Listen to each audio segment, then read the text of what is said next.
Buen día, profesora. Hoy vamos a exponer sobre análisis de la política monetaria del primer gobierno de Alan García de 1985 a 1990. El primer gobierno de Alan García se asumió cuando el Perú pasaba por una deuda externa al Fondo Monetario Internacional, que venía desde gobiernos anteriores, por la compra de armamento soviético. El gobierno implantó un programa heterodoxo, con una política económica de modelo keynesiano. Se negó a pagar el 10% a más de la deuda externa. Es por ello que Perú quedó marginado por la comunidad financiera internacional en el libre comercio y crédito financiero. La política salarial incrementó a la población para que no sea afectada a la inflación que se vivía.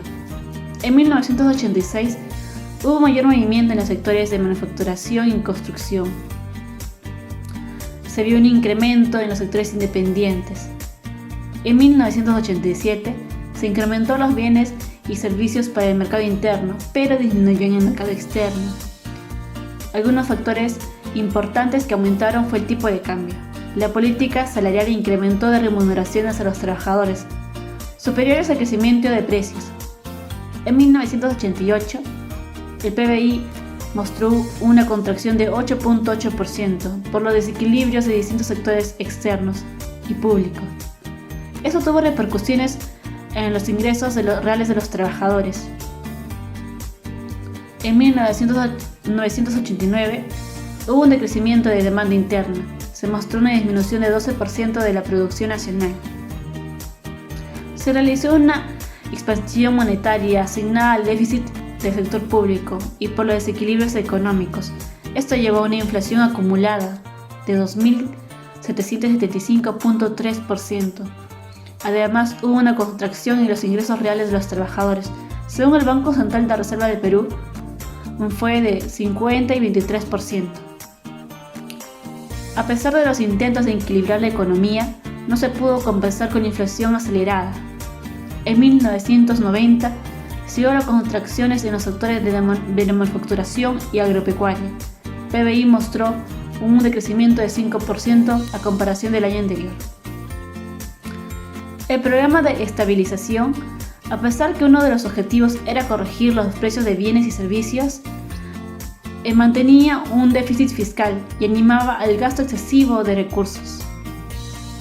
Les paso con mi compañero. Antecedentes históricos. Uno de los primeros trabajos que recopila, analiza y trata de explicar las políticas económicas y monetarias a través de los años es el libro El péndulo peruano, Políticas económicas, Gobernabilidad y Subdesarrollo 1963-1990, escrita por Efraín González de Olarte y Lilian Samamé. Este trabajo advierte que la crisis política ha ejercido una fuerte influencia sobre las políticas económicas, además del péndulo que se generó en las políticas económicas pasando de una economía ortodoxa liberal a una heterodoxa populista. Mientras que la llegada al poder de Alan García en 1985 trajo un sentido de gobierno nacionalista e antiimperialista que disminuyó el pago a la deuda externa y la estatización de la banca en 1987. Los primeros años de gobierno aprista fueron la ilusión populista. Sin embargo, tras la estatización de la banca, el país comenzó a tener síntomas de desequilibrio macroeconómico, una peligrosa crisis de balanza de pagos. Estos autores concluyen que la principal causa del subdesarrollo del Perú durante esos años ha sido de origen interno. En otras palabras, la inestabilidad económica y sobre todo política que ha impedido crear condiciones favorables para la inversión y la redistribución de ingresos. Otro trabajo que revisa las políticas monetarias durante el primer gobierno de García es el recopilado por el BCR, La historia monetaria y fiscal del Perú 1960 a 2017, experimentos radicales de política, inflación y estabilización, de César Martinelli y Marco Vega. Este trabajo critica lo que consideran un experimento, a las políticas económicas y monetarias que se llevaron en el Perú en los 80 y 90, que llevaron a una superinflación. Concluyen que las políticas adoptadas por la administración en ese momento, como los controles generalizados de precios, el tipo de cambio, fueron contraproducentes. Estas políticas hicieron difícil e incluso imposible que la siguiente administración dependiera de un tipo de cambio fijo para anclar las expectativas como parte de las políticas de estabilización. ¿Sabe que para la hiperinflación del gobierno de Alan García venía desde un gobierno anterior, que era el de Belaúnde, en la que se tenía que pagar una deuda externa, y para ese entonces Belaúnde decidió pagar 60% de INTIS a esa deuda externa, que cuando llega el gobierno Alan García eso cambia y decide cambiarlo en un 10%. Mediante esto también sale para la hiperinflación, y un aportante para la hiperinflación es cuando sale el dólar MUC. El dólar MUC se basaba en de que el Estado usaba las reservas, pero era porque el dólar MUC costaba, si el dólar costaba 3 soles punto 20, el peruano que compraba el dólar MUC solo le costaría 2.10 céntimos, en la que es entonces el restante lo pagaría el Estado con las reservas monetarias. Bueno, para eso también, para aportantes para las hiperinflaciones, se crea una tasa de productos económicos en los productos de bienestar, de comida, como es el aceite, como el arroz, en la que también tuvieron una alza, pero simplemente el Estado decide congelar la alza de precios, y que el peruano podía comprar la leche a 30 soles, el peruano lo compraba a la mitad y el restante lo pagaba el Estado con las reservas monetarias, como lo dije anteriormente. Entonces las empresas también deciden comprar dólares MUC, y con esto crean más empleos para la gente, pero también traen consigo una máquina impresa de dólares. Se sabe que Estados Unidos puede imprimir dólares, ya que la entidad en que se difunden los dólares no afecta a la economía estadounidense, pero también llega un punto en que el Estado peruano ya no podía pagar tanto porque las reservas habían agotado, y el Estado decide congelar los precios, y ya el peruano tenía que comprar los precios a su precio normal, y también tenía que, si es que iba a comprar, tenía que aportar, como por ejemplo, si iba a comprar arroz, tenía que llevar la plata, y extra tenía que llevar, por ejemplo, aceite. Estas son las medidas que toma el gobierno para frenar la hiperinflación, lo cual no funciona del todo. Me presento, soy Adriana Ramón y voy a exponer hipótesis 2 de este trabajo. Bueno, comenzando. Mediante una evaluación crítica durante el primer gobierno de Alan García, que comenzó el año 1985, no comenzó con un índice alto, comenzó con un índice súper bajo y desestacionado, con un porcentaje de 81,%, lo cual llegaría hasta el año 1987 con un descendimiento total con el porcentaje del 63,4%, según las indicaciones del BCR. Pero todo indicaría que el expresidente Alan García quería mantener las reservas, pero no pensó que afectaría el PBI nacional, generando consecuencias como la devaluación real y el aumento del precio relativo hasta ese entonces. Ahora sí, les paso con mi compañera Ángela Rojas. Siguiendo con la exposición, la muestra de trabajo e investigación sobre el periodo de análisis que establecimos del año 1985 a 1990 durante el primer gobierno de Alan García. Como ya mis compañeros explicaron lo sucedido en general en ese tiempo, para nuestro informe referido a la política monetaria, la fuente de información que nos brindó una mayor facilidad, una mejor ayuda, fue el Banco Central de Reserva de Perú, y además otras fuentes relacionadas a este. Estos nos ayudaron para una información correcta y clara, ofreciendo a que nuestra investigación no sea desacertada. Además nos apoyó con la política monetaria, la hiperinflación y las decisiones que toma esta entidad en los hechos sucedidos en el mandato del gobierno de Alan García. En la población, las variables macroeconómicas como el PBI per cápita cayó en 32% y la inflación alcanzó niveles mensuales superiores a 50%.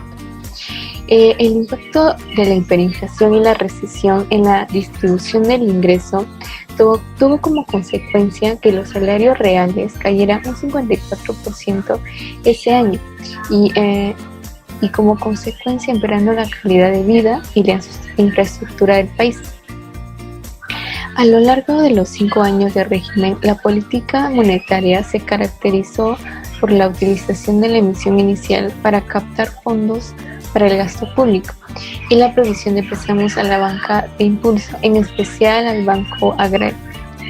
Dado después a una pérdida de las reservas internacionales, el Banco Central presentó una más grande emisión primaria, lo que estaba reflejada en las tasas de inflación alcanzadas desde 1988, niveles que eran superiores a 4 dígitos. El Banco Central mantuvo el encaje como principal instrumento de control de calidez, llegando al 75%, reduciéndose para octubre de 1986, costo que perduraría hasta junio de 1990.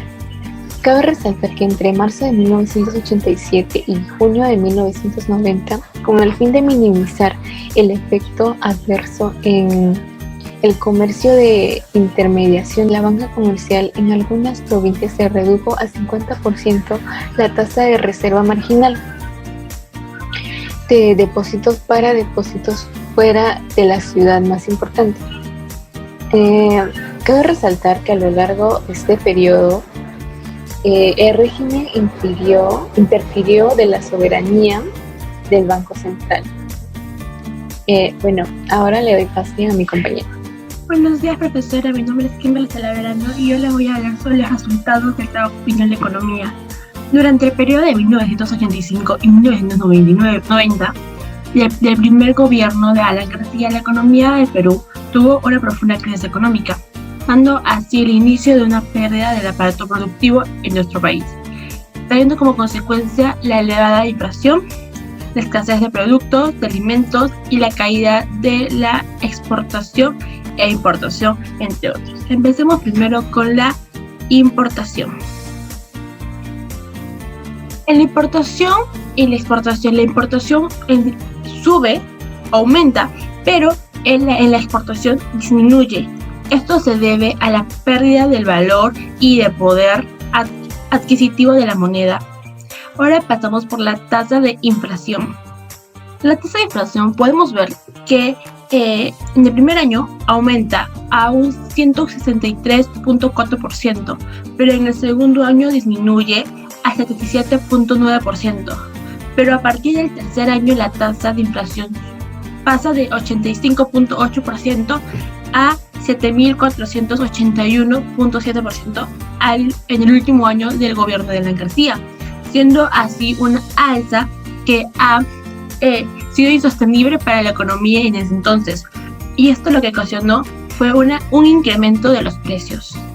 Y por último pasamos por el Producto Bruto Interno, o también conocido como el PIB o el PBI.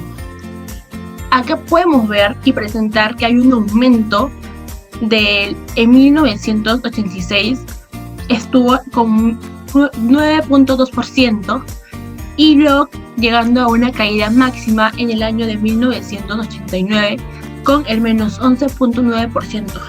Esto generó una baja en el crecimiento económico. El consumo interno disminuyó por la alza de precios de los bienes y servicios. También el desempleo aumentó, la disminución de las inversiones, las exportaciones bajaron y eso trajo como consecuencia una recesión económica fatal en nuestro país en ese entonces.